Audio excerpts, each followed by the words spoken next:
Assalamualaikum warahmatullahi wabarakatuh. Perkenalkan, nama saya Arsita Nurul Fadila dengan NPM 18110404990 dari Fakultas Tarbiyah dan Keguruan Pendidikan Bahasa Inggris UIN Raden Intan Lampung.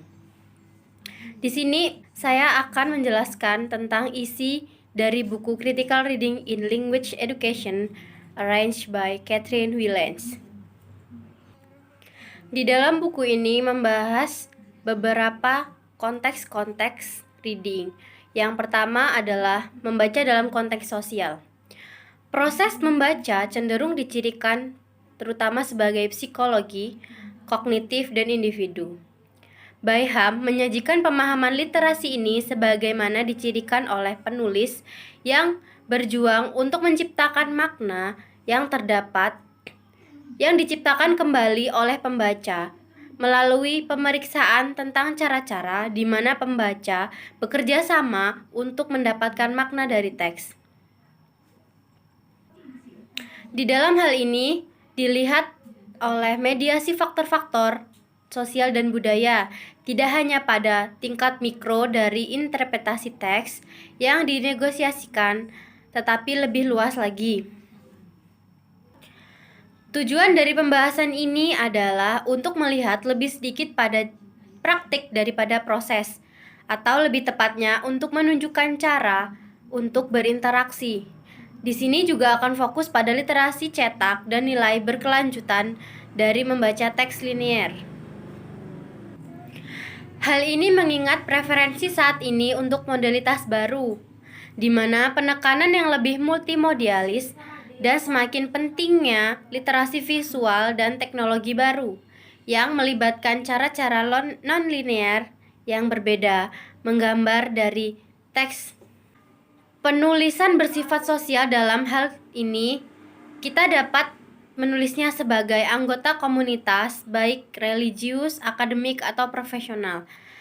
Teks yang merupakan hasil dari kolaborasi sosial ini adalah artefak sosial dan budaya itu sendiri yang memahami makna secara fundamental sebagai partisipan dalam komunikasi atau dasar hubungan intersubjektif yang dibangun secara simbolis dengan individu lain. Perlu dipertanyakan bahwa bagaimana kita dapat mengembangkan membaca sesuai dengan proses interpretatif sosial yang menawarkan kesempatan lebih luas dari identitas membaca yang lebih untuk dilibatkan. Salah satunya adalah sebagai pembaca kritikus. Jika ingin memberi, seperti yang dikatakan oleh Flower, lebih banyak kekuatan untuk membaca, maka kita perlu memikirkan cara menciptakan peluang bagi pembaca untuk keterlibatan yang lebih kritis dan spesifik sesuai dengan teks. Tujuan membaca kritis sebagai proyek pendidikan dapat dilihat sebagai linguistik, konseptual, kritis, dan budaya. Dalam kasus pengembangan kemampuan konseptual, tujuannya adalah untuk mengembangkan apa yang disebut oleh Wells sebagai literasi epistemik, yang berarti mampu bergerak melampaui teks untuk mengembangkan argumentasi,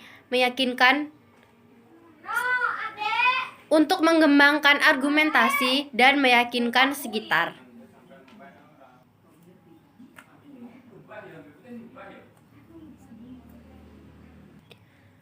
Mereka akan membuat hubungan kognitif dan kritis dengan kehidupan mereka sendiri, dan orang dapat menyebutnya sebagai literasi awal kritis sejauh anak-anak tidak hanya memahami tetapi mempertanyakan tentang beberapa implikasi tersebut.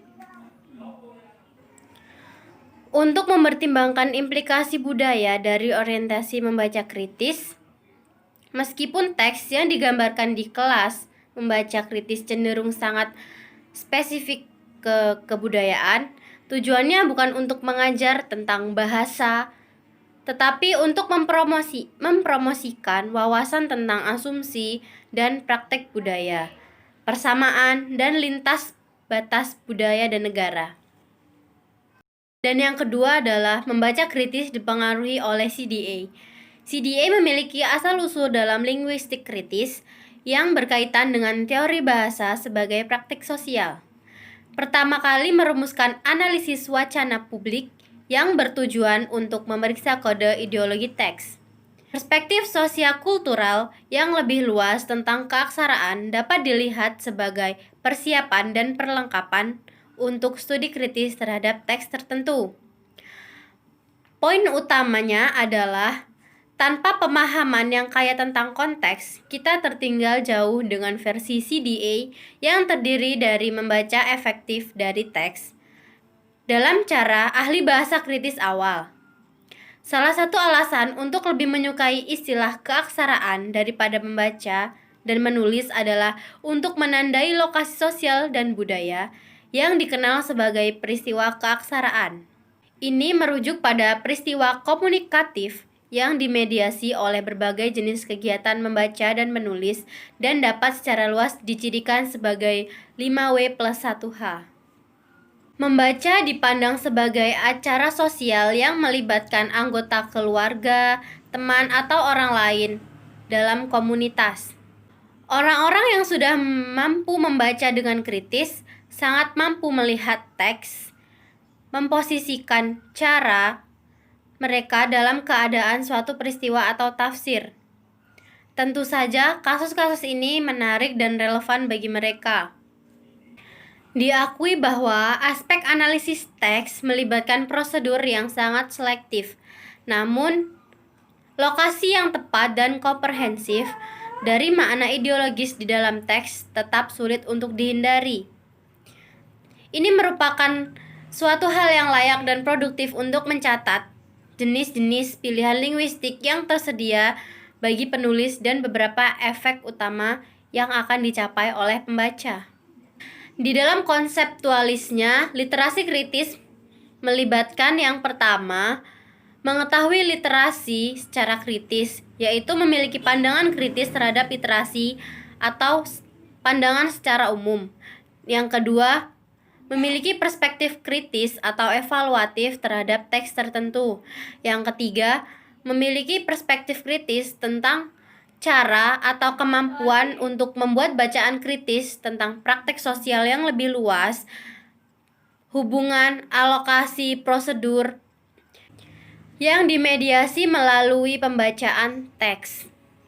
Tujuan membaca kritis merupakan tantangan terhadap orientasi berbasis keterampilan dari banyak model psikologi kognitif yang menekankan pada pembangunan jenis kemampuan diskrit yang didasarkan pada Tujuan membaca kritis merupakan tantangan terhadap orientasi berbasis keterampilan dari banyak model psikologi kognitif yang menekankan pada pembangunan jenis kemampuan diskrit yang didasarkan secara implisit pada beberapa hakikat kesulitan yang seharusnya.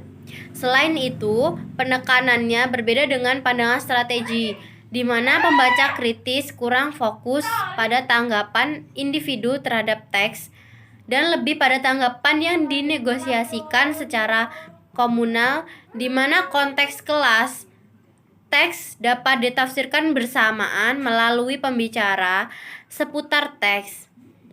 Karena dalam konteks ini, mereka bukan penerima utama teks yang ditulis untuk pembaca asli.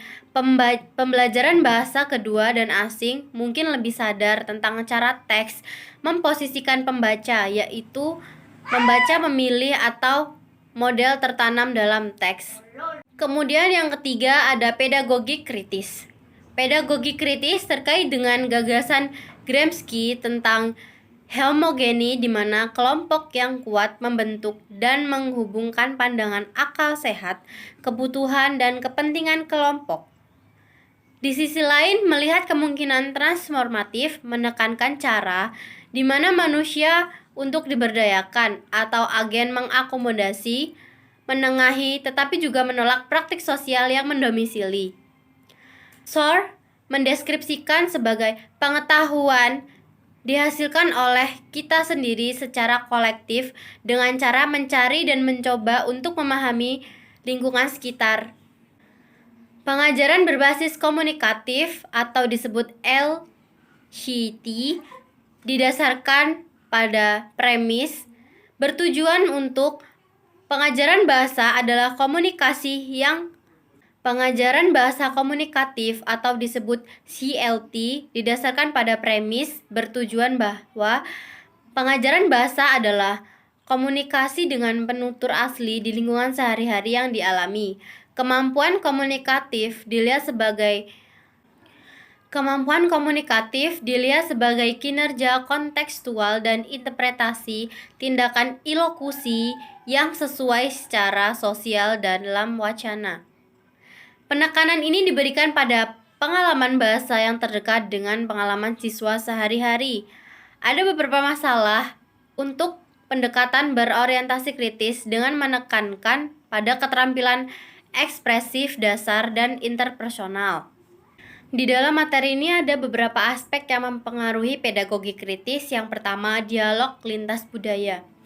Dalam prosesnya, mereka menegosiasikan berbagai pemahaman budaya yang berbeda tentang pengetahuan konsep-konsep dalam studi bahasa kritis untuk memasukkan rasisme dan seksisme dan sifat wacana diskriminatif secara umum. Hal ini bertujuan untuk mendapatkan jarak tertentu dari bacaan teks-teks yang mereka kenal, umumnya tidak banyak direfleksikan saat kita menjalani kehidupan sehari-hari. Di dalam buku ini dicontohkan sebagai kelas multikultural, keragaman bacaan menyediakan sumber budaya kritis bagi seluruh kelas. Siswa mengkritik dan mengevaluasi baik teks yang muncul dari lingkungan budaya mereka sendiri ataupun dari orang lain. Berdasarkan argumen yang masuk dan kebutuhan untuk bertanggung jawab atas sudut pandang yang diungkapkan. Tujuan dari dialog dan pertukaran lintas budaya adalah empati kritik tekstual. Dalam studi PKB dilakukan secara dialog dan tentang keberanian interpretasi atau validasi penilaian disepakati secara intersubjektif, konseptual, dan kolaboratif meskipun secara tentatif dan sementara. Penelitian dalam membaca kritis perlu mempertimbangkan tidak hanya proses oleh individu analisis teks, tetapi harus bertujuan untuk menangkap proses interpretatif intersubjektif dalam komunitas seperti dalam ruang kelas, ataupun proses pembelajaran. Dan yang keempat adalah analisis interaksi di dalam kelas. Yang dimaksud analisis interaksi di dalam kelas adalah pada kesetaraan partisipasi dan kualitas serta pertumbuhan pemahaman dan pemikiran siswa seperti yang diungkapkan melalui dialog di kelas yang dibangun secara interaktif. Di sini ingin memetakan setiap perubahan selama kursus dengan cara di mana interaksi kelas disusun melalui penyesuaian pada turn-taking dan pembangunan pengetahuan konseptual. Di dalam hal ini, siswa masih dibiarkan dilema dengan sejauh mana kursus membaca semacam itu bisa disebut dengan kritis. Meskipun tidak mungkin untuk mengukur kekritisan dalam arti yang dimaksudkan, tidak berarti bahwa penilaian atas ketidakadaan dan keberadaan tidak dapat dicari. Adanya pergeseran faktor yang konstan keluar ke paramen yang lebih luas dari konteks sosial dan politik yang lebih luas di mana teks muncul mempersempit pemeriksaan fitur linguistik teks. Dan bagian dari pergeseran fokus ini mendapatkan perspektif yang kritis tentang cara membaca pada diri siswa sendiri. Efektivitas interaksi dapat dinilai tidak hanya secara kuantitatif dari kesempatan yang sama untuk berbicara, tetapi dari sejauh mana wacana kelas seperti yang dikelola oleh para guru memaksimalkan kesempatan bagi siswa untuk mempresentasikan sudut pandang dan menguraikan argumen, menggambarkan tentang sumber daya linguistik dan budaya yang kaya, dan berkolaborasi serta didukung dari anggota komunitas kelas lainnya. Hal ini konsisten dengan tujuan melihat pembelajaran dan pengetahuan di dalam kelas sebagai bangunan dari kontribusi yang ditawarkan oleh siswa dan guru. Dan yang kelima adalah pedagogi kritis. Secara kritis, praktek kelasnya sendiri dalam mengajar English for Language atau Inggris untuk bahasa hanya dalam sumber lebih lanjut menawarkan proposal praktif untuk menerapkan prinsip-prinsip kritis dalam pengajaran menulis. Jika kita beralih ke kritik kontekstual yang disukai oleh analisis wawancara kritis, interpretasi yang dihasilkan oleh kritik umum tidak hanya terbuka oleh komunitas tafsir. Penyelidikan tentang interaksi pedagogi kritis bertujuan untuk memulai diskusi ini, sementara tidak beranggapan untuk memberikan jawaban yang pasti. Sementara kita dapat mengatakan bahwa keanggotaan komunitas kritis melibatkan baik guru dan siswa yang waspada terhadap bagaimana hubungan kekuasaan tertanam tidak hanya dalam teks yang kita kritik dalam kelas, tetapi harus direproduksi di dalam dan melalui interaksi ruang kelas bersama guru dan murid. Secara ideasional, anggota komunitas kelas yang kritis mengartikulasikan kesadaran tentang masalah keadilan sosial di dunia kontemporer. Dalam kelas yang berpusat di sekitar analisis teks, ini merujuk pada perlakuan yang tidak setara terhadap peserta di dalam teks, cara pembaca atau cara memposisikan, dan keterbukaan wacana dalam teks. Semua fitur tekstual seperti yang dibahas pada chapter sebelumnya menyelidiki melalui tata bahasa fungsional sistematik sebagai alat untuk analisis yang dipilih dalam kursus pembaca kritis. Studi kelas yang ditetapkan menggambarkan interpretasi yang bervariasi dari praktik kritis mendukung dengan cara yang berbeda. Pendekatan pengajuan masalah atau lebih banyak dari teks analitik yang mereka bagikan adalah fakta bahwa itu semua adalah investigasi berbasis kelas. Feyrein mengatakan bahwa konsep pedagogi kritis mengasumsikan komitmen dari pihak profesor atau guru untuk mengakhiri penindasan pada siswa.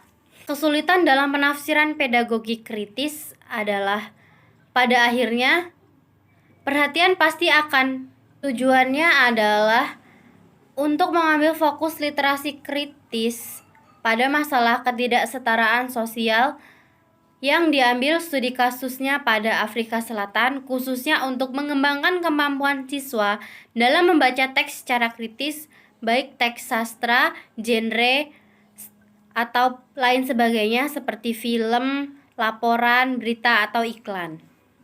Yang keenam adalah analisis interaksi kelas.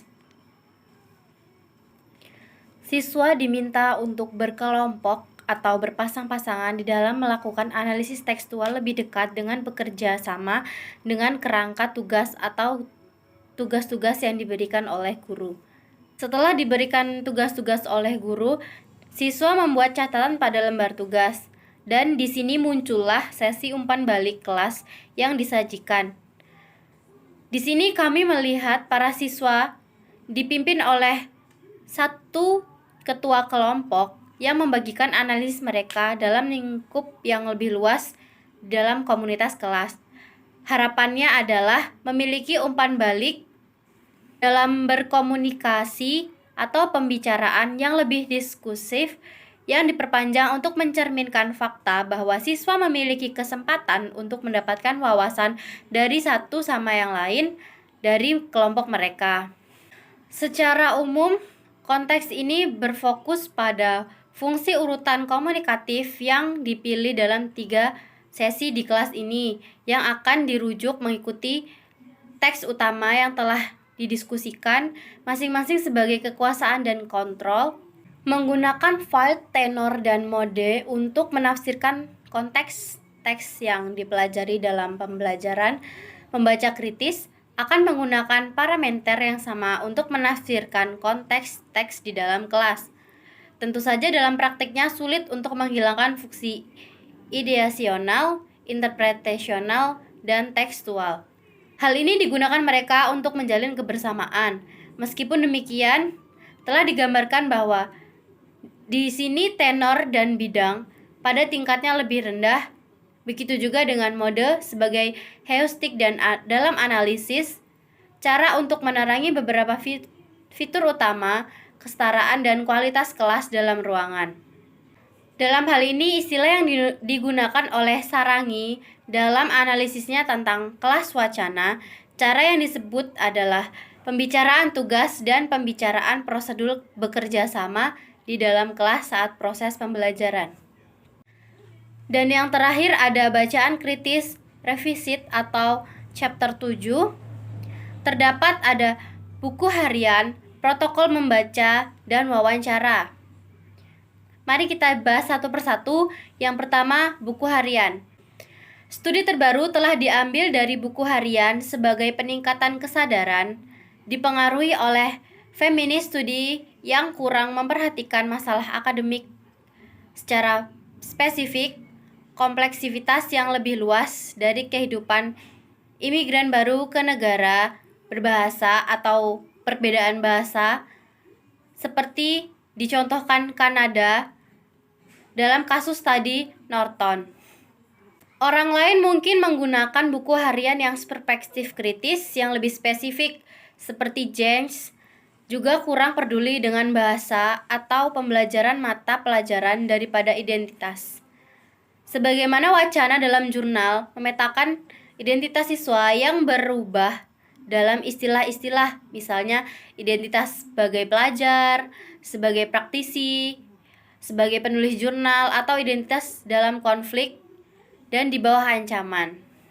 Dan yang kedua, wawancara. Ini bertujuan untuk menganalisis wawancara secara holistik dalam kaitannya dengan tujuan utama mereka melayani, yang akan mencapai beberapa penilaian tentang sejauh mana para siswa telah mengembangkan kesadaran kritis tentang cara membaca, tentang teks dan tempatnya dalam konteks budaya yang lebih luas, khususnya juga untuk mendapatkan keuntungan wawasan yang lebih besar ke dalam konteks kelas itu sendiri, dan sejauh mana pilihan pedagogik telah memfasilitasi atau menggagalkan perkembangan siswa dari sudut pandang mereka sendiri.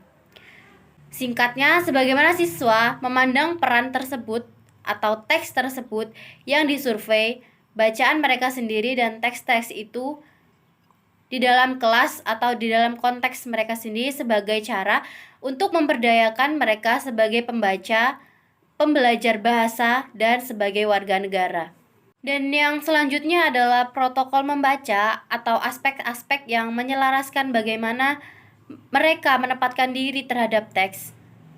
Kuncinya adalah seberapa jauh pembaca menanggapi secara afektivitas dan asosiatif level tanpa kualifikasi lebih lanjut. Sikap interpersonal yang diorientasikan kritis memungkinkan seseorang untuk melihat bagaimana posisi pembaca dirinya bisa menjadi salah satu dari beberapa yang mungkin ada bacaan yang disukai untuk disadari, atau mungkin mereka menyadari ada perbedaan bacaan yang dimaksud si penulis dan orang yang membaca. Dengan kata lain, bagaimana responden menempatkan dirinya di dalam suatu tempat yang dia tawarkan dalam protokol membaca, dengan misalnya hanya menyatakan tentang apa maksud teks tersebut, menunjukkan seberapa jauh konteks teks tersebut, dan dengan cara yang berupa bacaan, komentar, atau kritik. Dan yang selanjutnya adalah protokol membaca. Bagaimana si pembaca menyelaraskan dirinya dan sejauh mana mereka menanggapi secara afektif dan asosiatif level tanpa kualifikasi lebih lanjut. Sikap interpersonal yang berorientasi kritis memungkinkan seseorang untuk melihat bagaimana posisi pembaca dirinya yang bisa menjadi salah satu dari beberapa yang mungkin disukai untuk disadari dari perbedaan antara bacaan yang dimaksud penulis dan pribadi bacaan. Dengan kata lain, bagaimana responden menempatkan dirinya di dalam teks yang ditawarkan dalam protokol membaca, dengan hanya menyatakan tentang apa teks itu dengan menunjukkan seberapa jauh dan cara apa saja yang sejajar dengan dirinya sesuai dengan bacaan teks yang dipilih. Dengan adanya suara yang lebih besar atau rasa identitas pribadi penting, meskipun demikian, tapi dengan kemampuan untuk menempatkan diri kita dalam kemungkinan bersuara lain, apalagi alokasi diri dalam suatu konteks di dalam suatu suara dan pandangan lain menjadi lebih luas dan jelas, lebih eksplisit untuk diri kita sendiri dan orang lain jika diartikulasikan melalui perluasan, elaborasi atau peningkatan posisi yang diambil, dan jaminan untuk berinterpretasi. Kritik kontekstual adalah bagian dari kehidupan publik yang didominan akan ditantang berkepanjangan atau berkelanjutan. Oleh karena itu, siswa berhak merasakan bahwa mereka memiliki kemampuan bahasa yang penting untuk mengungkapkan pendapat mereka dalam pembicaraan konstruktif, memberikan mereka tempat untuk berkomunikatif atau wawancara kritis berbahasa seperti berbahasa Inggris yang memperluas mereka di dalam kelas. Membaca kritis sama pentingnya dengan sosial negosiasi seputar teks karena bersifat pribadi. Interpretasi teks dibagikan secara sosial di dalam kelas yang melibatkan respon yang dilakukan secara pribadi untuk melakukan persiapan di dalam kelas. Ini terkait dengan tema utama dalam buku ini yang terdapat di chapter kedua yang berhubungan dengan komunitas kelas itu sendiri. Bagaimana pandangan yang dicari, diakui, didengarkan, dipertahankan dalam suatu argumen kelompok yang lebih kecil atau di dalam proses pembelajaran di dalam kelas. Di dalam melakukan kelas membaca kritis menawarkan dukungan yang sangat signifikan baik dalam formasi maupun artikulasi sebuah opini atau argumen. Kesimpulan dari buku ini adalah buku ini menyelidiki tentang membaca sebagai proses sosial dan kritis. Maksudnya ditujukan kepada guru bahasa dan peneliti dan didasarkan pada studi membaca dan pembaca serta interaksi di sekitar kelas dalam proses pembelajaran, terutama pada teks tertentu. Dalam hal ini, apakah teks yang dikatakan terhadap kita tentang kehidupan sosial kontemporer dan bagaimana kita memanfaatkan kelas bahasa untuk memberikan pembelajaran terhadap para siswa dalam membaca kritis. Terima kasih. Saya akhiri. Wassalamualaikum warahmatullahi wabarakatuh.